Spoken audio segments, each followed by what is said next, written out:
ئامێرەیەکەم بەکارێنم ئەو تەلەفۆن و ئەو سیمکارتێکە هی خۆم بووە لەلایەن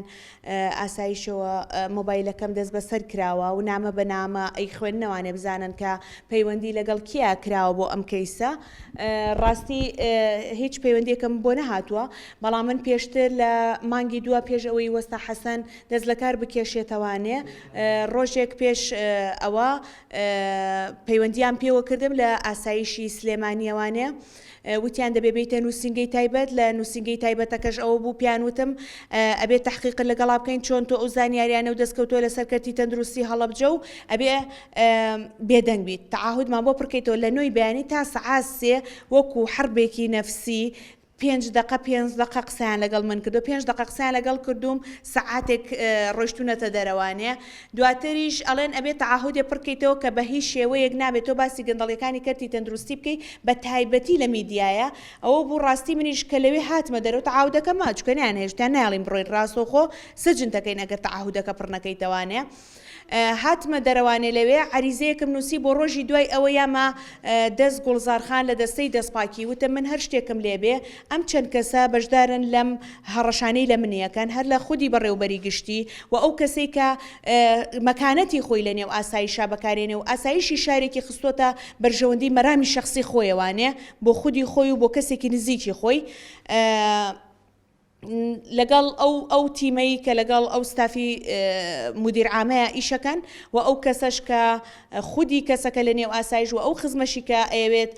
بۆ مەرامە شخصیەکانی خۆی بەکاری بێنێ هەڵم ناوم هێناون وەسکاڵای یاساییشم لە داواکاری گشتی لەسەر تۆمار کردوون و لە هەڵەبجەش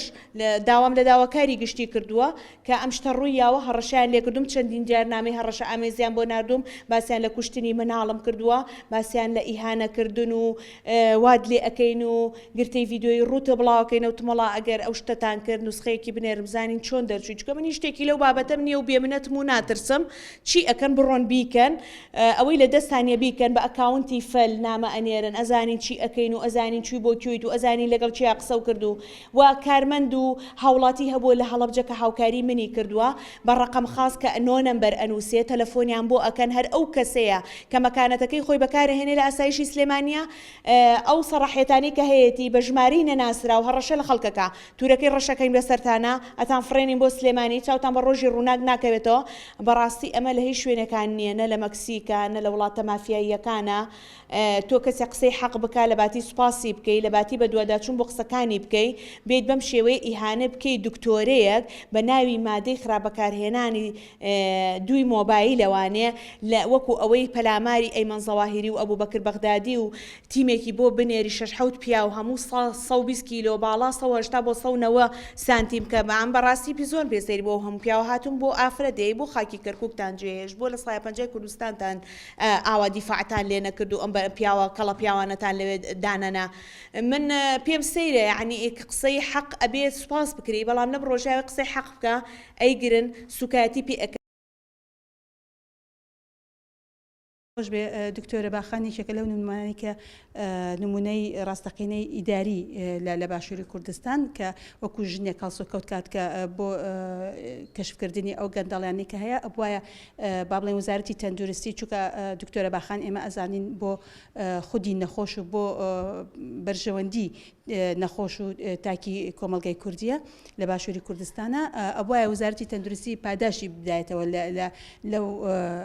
لەو نمونانەی کە کەشفی کردو یاخود ئاراستی کە گەندەڵیەکان لە شوێدا هەن بۆیە ئێمە وەکو ژنانی تەبگەری ئازادی پشگیری خۆمان بە هەموو شێوازێک ئێستاش هاتوونێ بۆ ئەوەی پشگیری خۆمان دووپات بکەینەوە بۆ دکتۆرە باخان لە هەرچی کاتێکە و لە هەرچی ساتێکە نەک بەس تەنها بۆ دکتۆرە باخان بەڵکو بۆ هەر ژنێک کە بێوێ ئازادی کوردستان یاخود بێوێ ئەو گەندەڵیانەی کە هەیە بۆ هەر کەسێک و هەر تاکیکی تر بەڵام ئێمە وەکو ژنانی تەبگەری ئازادی پشگیری خۆمان بۆ دکتۆرە باخان دووبارە ئەەکەینەوە دووپاتیشی ئەەکەینەوە کە لە هەموو کاتێک و هەموو ساتێکە پشگیری ئەو بین